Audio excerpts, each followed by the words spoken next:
Bismillahirrahmanirrahim. Assalamualaikum warahmatullahi wabarakatuh. Perkenalkan, nama saya Suena, NIM 1812147. Saya merupakan mahasiswi dari jurusan Pendidikan Agama Islam semester 6. Di sini saya akan menyelesaikan tugas pada mata kuliah Telaah Kurikulum Pendidikan Agama Islam yang diampu oleh Ibu Helna Nelis, MPD. Di sini saya akan menerangkan materi mengenai hakikat telaah kurikulum. Baiklah, berikut penjelasan mengenai hakikat telaah kurikulum. Materi yang pertama mengenai pengertian telaah kurikulum. Nah, pengertian telaah kurikulum ini dari dua kata, di mana ada kata telaah dan kata kurikulum. Telaah berarti penyelidikan, kajian, atau pemeriksaan atau penelitian. Sedangkan kurikulum dalam Undang-Undang Nomor 20 Tahun 2003 Pasal 1 menyatakan bahwa kurikulum merupakan seperangkat rencana dan pengaturan mengenai tujuan, isi, dan bahan pelajaran serta cara yang digunakan sebagai pedoman penyelenggaraan kegiatan pembelajaran untuk mencapai tujuan pendidikan tertentu. Jadi dapat disimpulkan bahwa telaah kurikulum adalah suatu kajian terhadap kompetensi, materi, evaluasi, serta perencanaan pembelajaran yang dapat dijadikan pedoman bagi guru dalam proses pembelajaran di sekolah. Materi yang kedua yaitu mengenai latar belakang pentingnya telaah kurikulum. Kurikulum memegang kedudukan kunci dalam pendidikan sebab berkaitan dengan penentuan arah, isi, dan proses pendidikan yang pada akhirnya menentukan macam dan kualifikasi lulusan satu lembaga pendidikan. Kurikulum menyangkut rencana dan pelaksanaan pendidikan baik dalam lingkup kelas, sekolah maupun nasional. Pendidikan di negara Indonesia saat ini masih mengalami berbagai macam persoalan. Salah satu persoalan pendidikan kita yaitu sering berubahnya kurikulum. Dengan adanya perubahan kurikulum yang sering terjadi, maka pengembangan kurikulum merupakan hal yang wajib dilakukan untuk kemajuan dan sesuai dengan dinamika pendidikan pada masa itu. Pengembangan kurikulum ini harus dilakukan dengan cara menelaah kurikulum terlebih dahulu, sehingga dapat terbentuknya kurikulum yang ideal dan sistematik sesuai dengan kebutuhan semua pihak, serta dapat mencapai suatu tujuan pendidikan yang telah ditetapkan. Selanjutnya, materi yang ketiga. Materi yang ketiga ini membahas mengenai tujuan telaah kurikulum. Nah, tujuan telaah kurikulum ini ada dua. Yang pertama, tujuan telaah kurikulum ialah supaya tugas guru sebagai pelaksana utama dalam proses pembelajaran di kelas dapat terlaksana dengan baik. Seorang guru hendaknya menguasai kurikulum karena penguasaan kurikulum bagi seorang guru merupakan hal yang mutlak.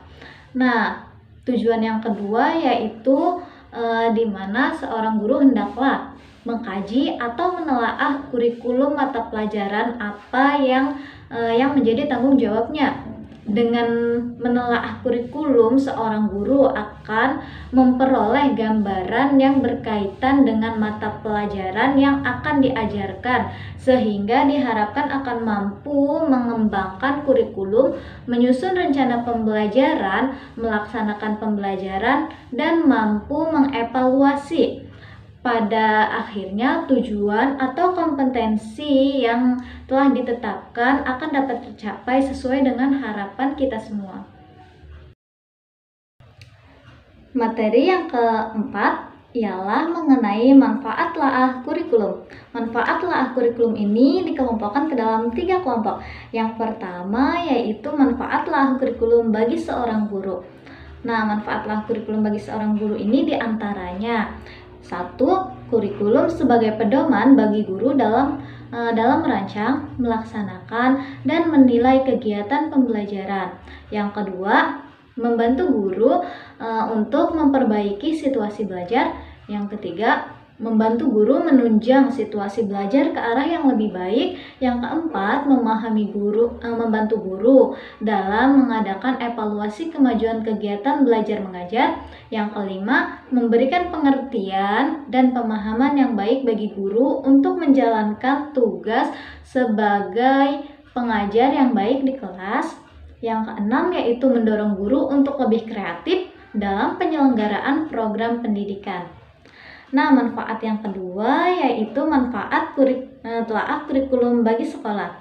Manfaat telaah kurikulum bagi sekolah ini diantaranya yang pertama, kurikulum dijadikan sebagai alat untuk mencapai suatu tujuan pendidikan, baik itu dalam tujuan nasional, institusional, kurikuler, maupun dalam tujuan instruksional. Yang kedua yaitu mendorong terwujudnya otonomi sekolah dalam penyelenggaraan pendidikan. Yang ketiga, memberi peluang yang lebih luas kepada sekolah-sekolah plus untuk mengembangkan kurikulum yang sesuai dengan kebutuhan. Yang manfaat yang ketiga yaitu manfaat telaah kurikulum bagi masyarakat. Nah, manfaat telaah kurikulum bagi masyarakat ini ada dua. Yang pertama, sebagai acuan untuk berpartisipasi dalam membimbing putra-putrinya di sekolah. Yang kedua yaitu dengan mengetahui suatu kurikulum sekolah, masyarakat dapat berpartisipasi dalam rangka memperlancar program pendidikan serta dapat memberikan kritik dan saran yang membangun dalam penyempurnaan program pendidikan di suatu sekolah.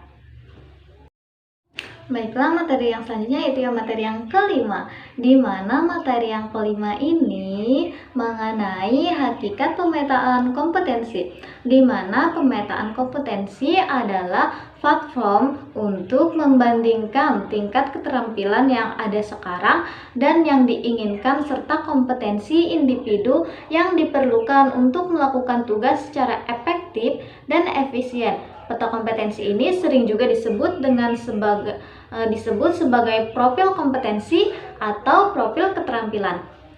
Nah, pada hakikatnya kegiatan pemetaan ini dilakukan untuk memperoleh gambaran secara menyeluruh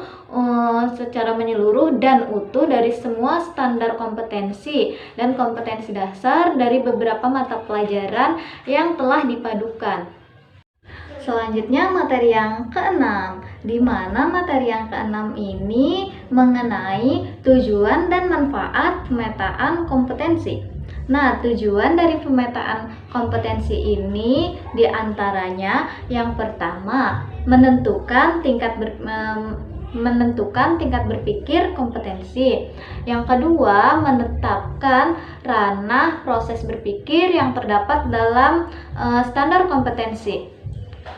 Yang ketiga, untuk mengukur ranah psikomotorik.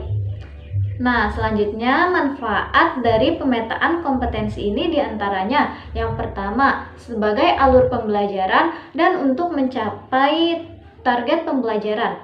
Yang kedua, proses pembelajaran akan terarah karena guru akan memulai proses pembelajaran dari tingkat yang paling rendah ke tingkat yang lebih tinggi sesuai dengan tingkat ranah indikator pencapaian. Baiklah, materi yang selanjutnya yaitu materi yang terakhir, di mana materi yang terakhir ini membahas mengenai langkah-langkah pemetaan kompetensi. Nah, langkah-langkah melakukan pemetaan kompetensi ini dapat dilakukan dengan dua cara. Cara yang pertama yaitu dengan mempelajari standar kompetensi dan kompetensi dasar yang terdapat dalam masing-masing mata pelajaran. Dilanjutkan dengan mengidentifikasi kompetensi dasar dari beberapa mata pelajaran yang telah dipadukan. Setelah itu melakukan penetapan tema pemersatu. Selanjutnya yaitu cara pemetaan dengan cara yang kedua, di mana cara pemetaan yang kedua ini langkah yang pertama yaitu menetapkan terlebih dahulu tema-tema pengikat keterpaduan, dilanjutkan dengan mengidentifikasi kompetensi dasar dari beberapa mata pelajaran yang cocok dengan tema yang ada. Nah, dari kedua cara pemetaan yang telah diuraikan di atas, terdapat kegiatan yang harus dilakukan, yaitu menentukan tema sebagai alat atau wahana pemersatu dari standar kompetensi dari setiap mata pelajaran yang dipadukan. Nah, mungkin itu saja materi mengenai hakikat kurikulum yang dapat saya sampaikan. Apabila banyak kesalahan, mohon dimaafkan. Kurang dan lebihnya mohon maaf. Assalamualaikum warahmatullahi wabarakatuh.